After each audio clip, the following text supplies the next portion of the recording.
With the new controller this time, it has a touch screen here, and you can see information on it here at any time that won't appear on the TV. So on many levels, it's a tool that makes things easier to understand. So by taking advantage of it, we can think about designing bold, brand new games. On the other hand, as we had to think about the resulting size of the new controller, I came to think that rather than focusing efforts on just trying to make it slimmer, we should focus more on designing it so that the potential for us to be able to make a variety of new things can be further expanded. Because it has this screen, it's become much easier to understand. And we thought in that case, let's stuff it with features so it could do anything. In a way, it's a classic controller with a screen. Yeah, I think so. You know, it has many faces. If you look at it this way, there are two L and R buttons. There are the Z buttons and the L and R buttons. And those who don't want it do not need to use it. Yeah, you don't have to use them at all.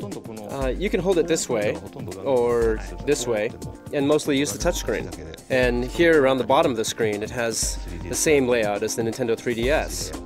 So you're able to go to the home menu with the press of a button. It also has two analog circle pads. You can come up with many ways to play. Another thing is that by having one more screen, it can be used every day and at any time. But also, the way it can be utilized is changing the possibility of games. There's probably a lot of different possibilities in the way that it can be used. You're now able to do much more with it. Miyamoto-san, what kind of impressions did you have? There's a lot to it. You know, games are basically simulations, but it's too much if you try to take it too far and do something that's too true. That's why we've been making a lot of fake play that seems real up until now. The reason for that is there were restrictions that limited what you could do when making the simulation only with a single screen and a controller. You had no other choice but to make it that way. But now it can be more real, or seem more realistic. I think we're able to add more realism in different ways without making the gameplay too difficult. I mean, I laugh at myself about this, but the game of golf, I don't play a whole lot of golf at all, so when the golf ball gets stuck in the rough terrain, I don't really understand how tough that is. But if I put this on the floor, it shows images of the ball buried under the grass. I get a sense of how tough it is in the rough. You can look at the ball, you can see what's ahead of you, and look at the ball again and see what's ahead again. You can look down and away as you swing the club. Even with the Wii Remote and how it can be swung like a golf club, you never look down. Until now, at least. That way you look down as you play. It's so fun whether you're the only one doing it or watching someone else play it. You know, it really changes things in baseball, too. Until now, baseball games were more about how to control the professional athletes. But now you actually feel like you're the softball player. And there's a sense of immersion that you're protecting the field. Like this. Yeah, it feels like you're chasing after the ball.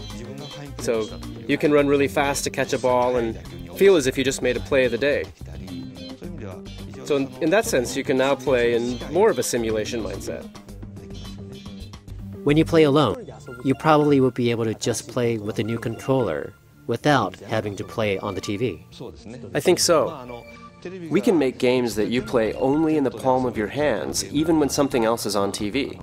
And we can also make entertainment that uses both the TV and the smaller screen. It's up to the designers to decide how to use this, based on what is best for the games they're making. The hardware itself has the capability, so the games can be designed both ways. It'll probably be used in many ways.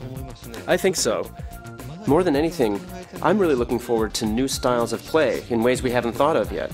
I think this has a lot of possibilities. We showed a glimpse of all the things it can do in the concept video that we showed during the presentation on stage. And there are so many, we're just trying to decide where to begin. So you won't have a shortage of ideas. There won't be a shortage of ideas. There are so many great ideas in sight. You're having a hard time figuring out which one you should start cooking. Yeah, we're still trying to decide. I think as the third-party developers are also thinking up all of their own new ideas, then our vision for the future of the Wii U console will include numerous ways to play.